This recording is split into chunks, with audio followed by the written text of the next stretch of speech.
الحمد لله نحمده ونستعينه ونستغفره ونؤمن به ونتوكل عليه ونعوذ بالله من شرور أنفسنا ومن سيئات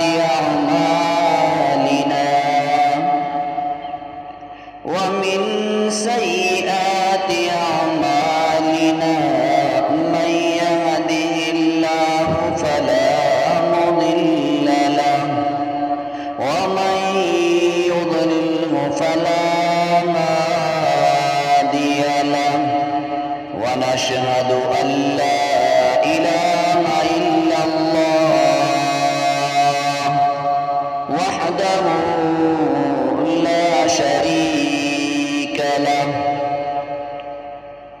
ولا نظير له ولا وزير له ولا مثل له ولا مثال له ولا شفيع له ولا وزير له ولا هادي له ثم نشهد أن لا إله إلا الله وحده لا شريك له ونشهد أن سيدنا وحبيبنا وسندنا ونبينا ومولانا محمدا عبده ورسوله. أما بعد فأعوذ بالله السميع العليم من الشيطان الرجيم. بسم الله الرحمن الرحيم.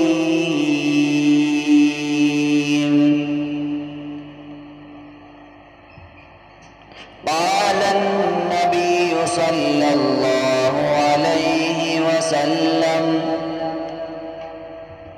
أكمل المؤمنين إيمانا أحسنهم خلقا وخياركم خياركم لنسائكم. صدق الله العظيم ومولانا العظام الكريم، ونحن على ذلك لمن الشاهدين والشاكرين، والحمد لله رب العالمين.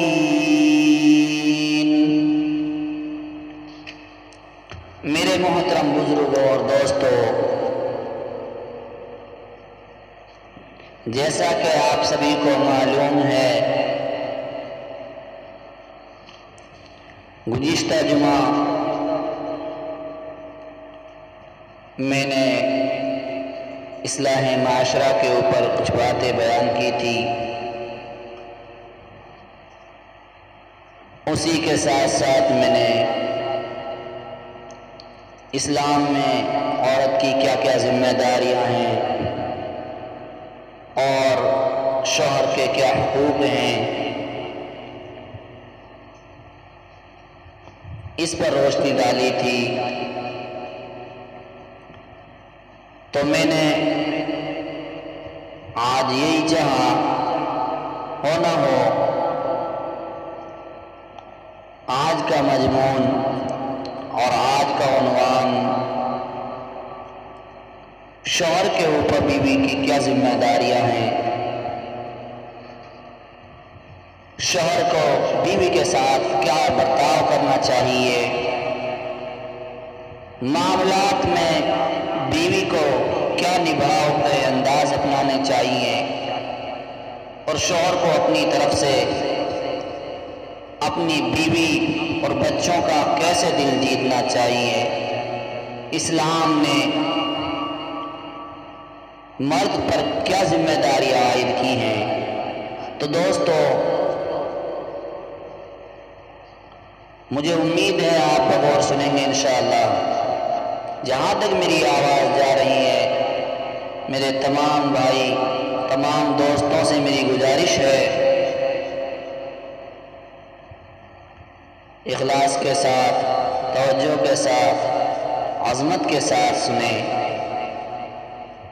نہ معلوم کہ آج کی ان باتوں کو سن کر ہم میں سے کتنے بھائی ایسے ہیں جو سنت رسول اللہ کی مخالفت کر کر اپنی زندگی گزار رہے ہیں اور اپنی زندگی کو بے چینی کے ساتھ جی رہے ہیں۔ سکون ختم، زندگی کی خوشی ختم ہے۔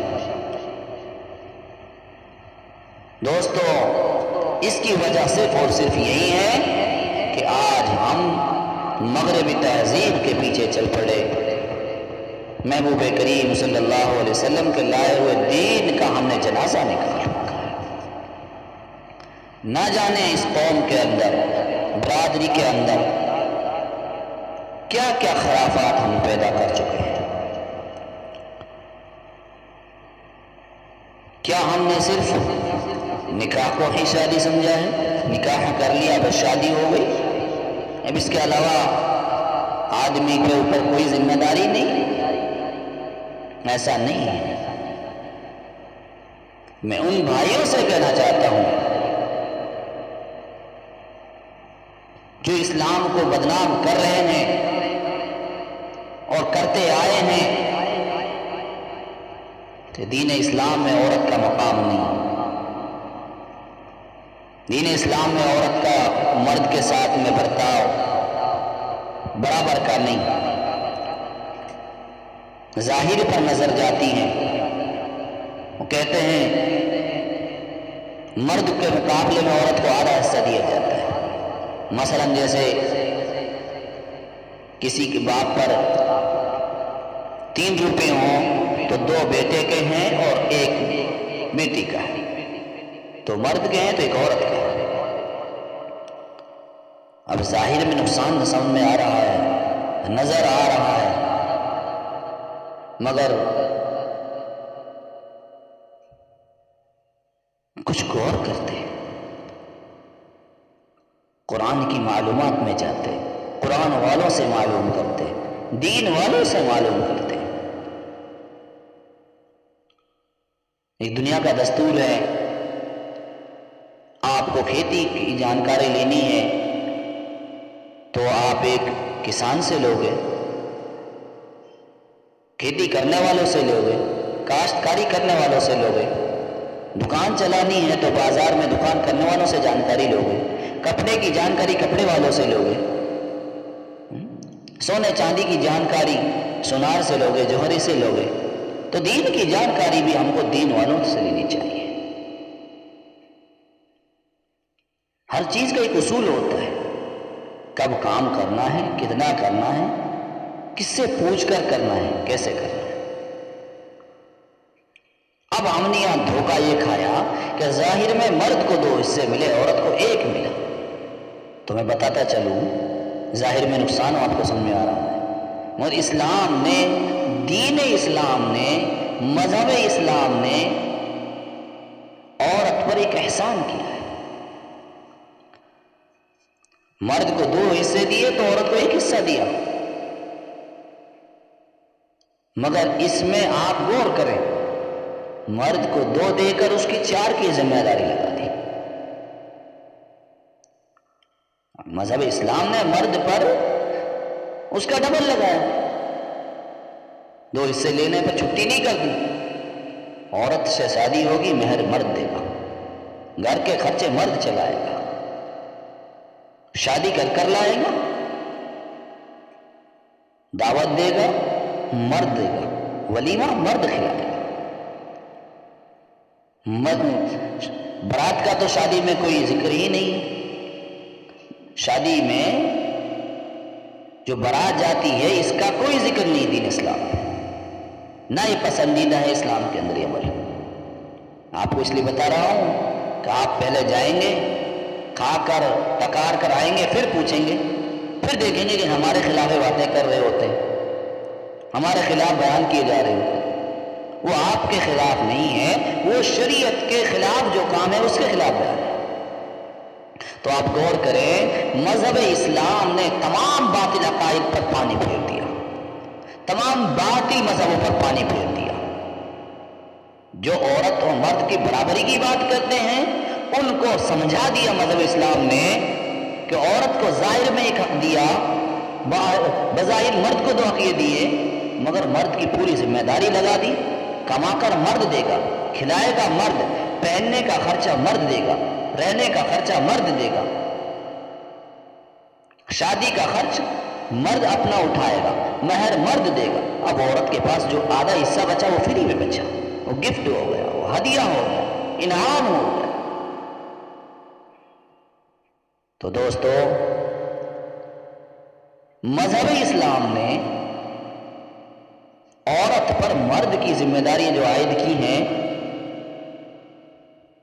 وہ مرد کی طرف سے، اور عورت پر مرد کی ذمہ داری کی عورت کی طرف سے۔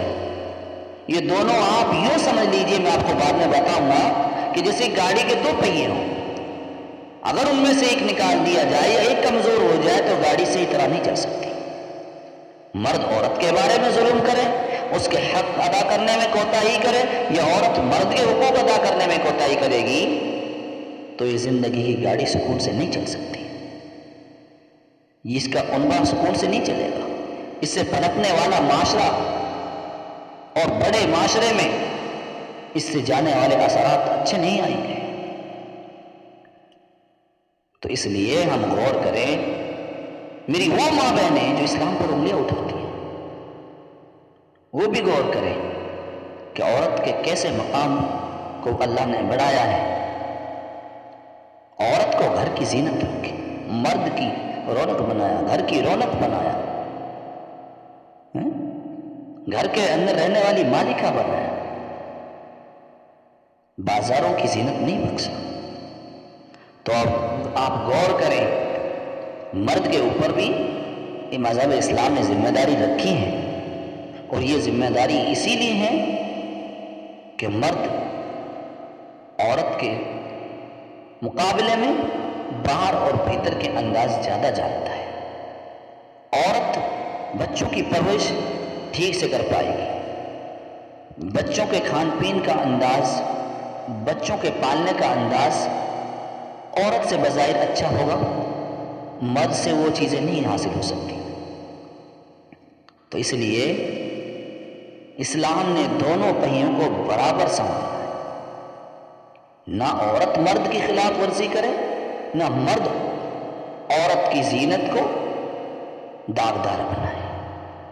کیونکہ جب عورت کی عزت مرد کے نظر میں ہوگی تو پھر معاشرے میں بھی عزت آئے گی، گھر والوں کے اندر بھی اس عورت کی عزت آئے گی، بچوں کے اندر بھی عزت آئے گی، چھوٹوں کے اندر بھی عزت آئے گی، بڑوں کے اندر بھی عزت آئے گی۔ تو جو میں نے حدیث مبارکہ آپ کے سامنے پڑھی، ارشاد فرمایا اس میں محبوب کریم صلی اللہ علیہ وسلم نے، اکمل المؤمنین ایمانا احسنهم خلقا وخیارکم خیارکم لنسائکم۔ ایمان میں کامل ترین مومن وہ ہے جو اخلاق میں سب سے اچھا ہو، اور تم میں بہترین وہ ہے جو اپنی بیویوں کے لیے بہترین ثابت ہو۔ فرمایا خیارکم خیارکم لنسائکم، تم نے بہترین وہ ہے جو اپنی بیویوں کے حق میں اچھا ہو۔ ذرا غور کریں، میرے تمام بھائیوں سے میری گزارش ہے، آج وہ سن کر خالی ہوئی نہ جائیں، کچھ لے کر جائیں۔ آپ میں سے کسی کی بیٹی کے ساتھ، کسی کی بیوی بہن کے ساتھ، کسی کی ماں کے ساتھ، کسی کی بیوی کے ساتھ یہ انداز، یہ ظلم، یہ زیادتیاں کہیں ہو تو نہیں رہی؟ معاشرے کے اندر یہ حالات بگڑے ہوئے تو نہیں؟ ذرا غور کریں۔ میاں اور بیوی کے جھگڑے آج آئے دن اخبارات کی زینت بن رہے ہیں۔ کیوں؟ کبھی خاوند کی بیوی پر مظالم کی داستانوں کی کہانیاں چھپتی ہیں، تو کبھی بیوی کے خاوند کے خلاف نہایت ہی شرمناک واقعات شائع ہوتے ہیں۔ معاشرے میں جس طرح دوسرے بے مثال مسائل پیدا ہو رہے ہیں، ان کی بدبو سے ایک تعفن پیدا ہو رہا ہے، اسی طرح میاں بیوی کے جھگڑے سے، یہ برائیوں سے، اس ناسور سے بیٹا، بیٹی، ماں، بہن، بیوی، بچے، سب کا سکون چھنا ہوا ہے، ایک مستقل عذاب بنا ہوا ہے۔ اس پریشانی کے عالم میں فریقین سکون سے محروم ہو چکے ہیں۔ اس مسئلہ کے حل کے لیے دن اور رات بے چین ہے۔ مرد سے پوچھو بے چین، عورت سے پوچھو بے چین، ساس سے پوچھو بہو کے خلاف بولے گی، بہو سے پوچھو ساس کے خلاف بولے گی۔ کیوں؟ کہ ساری ذمہ داریاں نہ نبھانے کی وجہ سے، سیرت مصطفیٰ کو ٹھکرانے کی وجہ سے، عظمت صحابہ کو اپنی زندگی میں سن کر، سمجھ کر، لا کر، جمع کر جو ہمیں زندگی گزارنی چاہیے تھی، اس کے خلاف قدم اٹھا رہے ہیں، مغربی تہذیب کے پیچھے پڑنے سے۔ یہ سارے معاملات جو ہمارے ہو رہے ہیں، اور اس کا نقصان جو ہے، وہ نتیجہ جو نکل رہا ہے، وہ ہم فضول بھگت رہے ہیں۔